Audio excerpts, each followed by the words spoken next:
वैसे तो दुनिया में तमाम मुजाहिदीन गुजरे हैं, लेकिन हम आज जिस मुजाहिदीन का बात करने वाले हैं वो एक ऐसे मुजाहिद हैं जिन्होंने अकबर बादशाह के सामने इस दीन इस्लाम के खातिर डटकर खड़े रहे।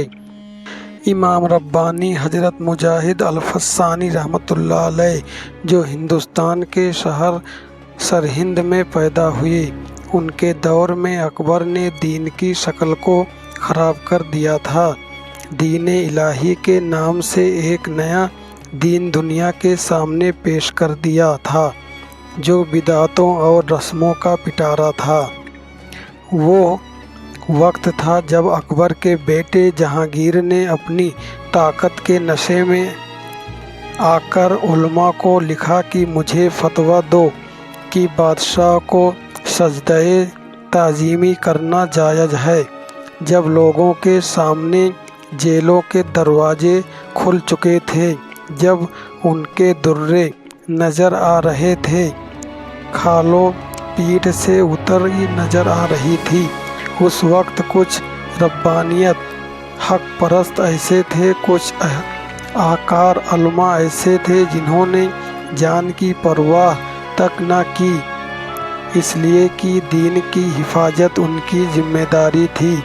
उन्होंने कहा, जान दी हुई उसी की थी, हक तो ये हक अदा ना हुआ। लिहाजा इमाम रब्बानी मुजाहिद अल-फस्सानी रहमतुल्लाह अलैह ने फरमाया कि सजदे ताज़ीमी हराम है, कतअन जायज़ नहीं है।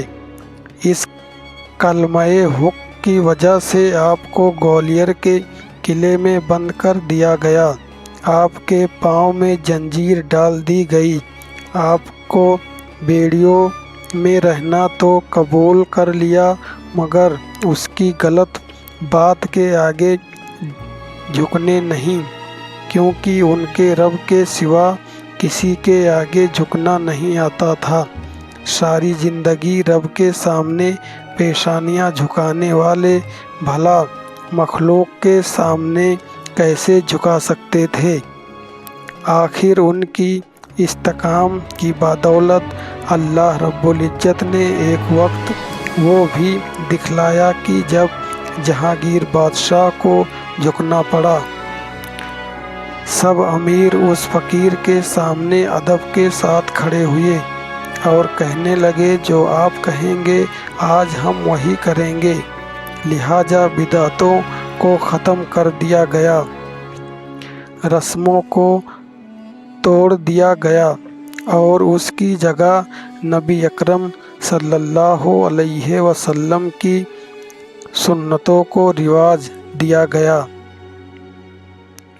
इसी वजह से उनको इमाम रब्बानी मुजाहिद अल-फस्सानी रहमतुल्लाह अलैह कहते हैं।